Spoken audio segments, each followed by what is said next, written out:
Hello everyone in the Secrets of Sleep Baby and Toddler Sleep Off group. My name is Courtney. I am a pediatric sleep consultant. I help families get a great night's sleep. Okay, so today we are doing a live on setting up for bedtime success.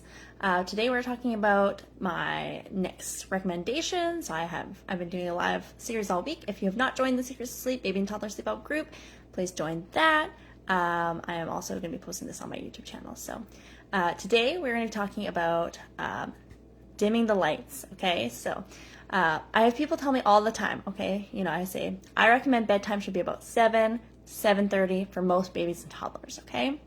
The reason why I can recommend this for most babies and toddlers is because toddlers, babies, they have naps, but they have different amount of nap time depending on their age, of course. So that, a toddler that, is 3 years old might have a, 2-hour nap in the middle of the day, whereas a 4-month-old baby is going to have, multiple naps, but still have approximately, the same bedtime, okay? Okay, so that's why I recommend like an early bedtime, okay?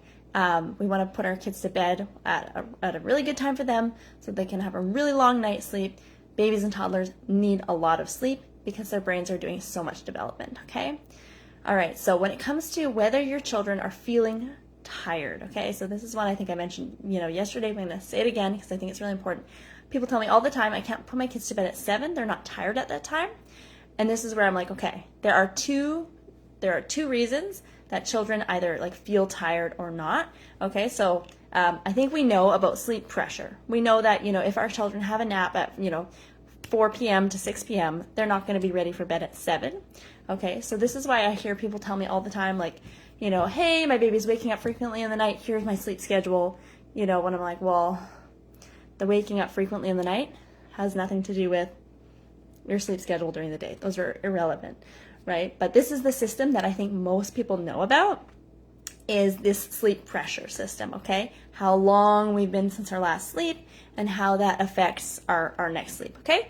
This is totally a thing. This is very important, but it's only one thing. There are two things involved in pediatric sleep, okay? So this system is one really important part, but most of you probably know about it, and most of you are probably not giving your kids naps like right before, bedtime, okay? The next thing is our day and night cycle, okay? Our circadian rhythm, our day and night cycle, our sleep cycles, how they work. This is one thing that I really feel like, you've probably heard of a circadian rhythm, but people really don't know about it, and they don't know how to go about setting up for, bedtime success with our circadian rhythm and our day and night cycle, okay? So if you think about, let's say, 100 years, a couple hundred years ago, we didn't really have a lot of electricity, right? So it means that as soon as it got dark outside, it also got dark inside, okay? So, maybe 5 o'clock when it starts to, the sun starts to go down outside, inside our homes would start to have dim lighting, okay? I don't know that we had the same, bedtime challenges when it came to putting our kids to bed, historically, because we didn't have things like electricity. We didn't have things telling our brain constantly that it's daytime. Okay, so this is why I recommend 5 o'clock, dim the lights in your house, okay?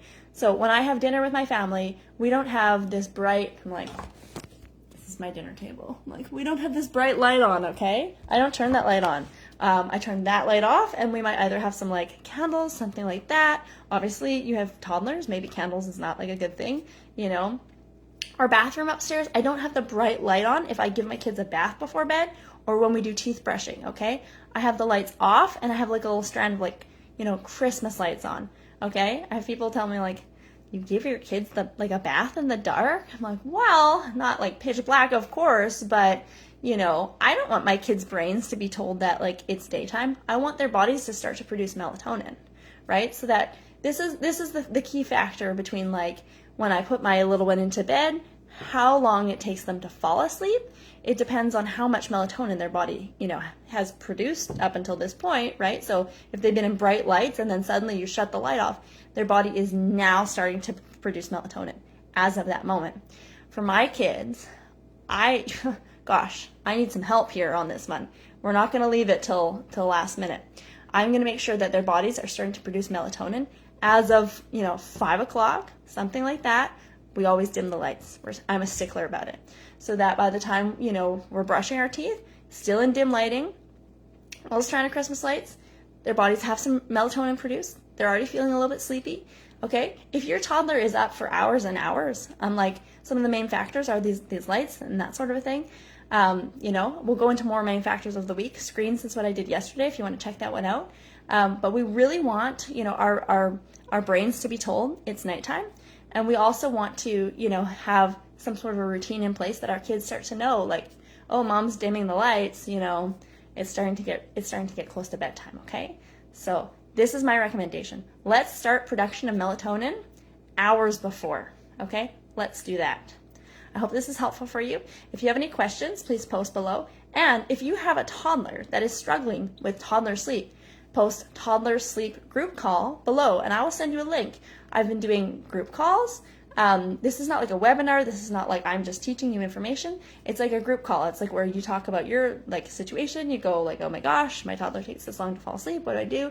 And we kind of have a conversation about it. And it's something that we can do in a group call form so easily, because chances are the exact same thing you're struggling with, it's the same that everyone's struggling with. So post below, toddler sleep group call. Let's get on a call. Let's talk about it and let's make some changes to your toddler's sleep.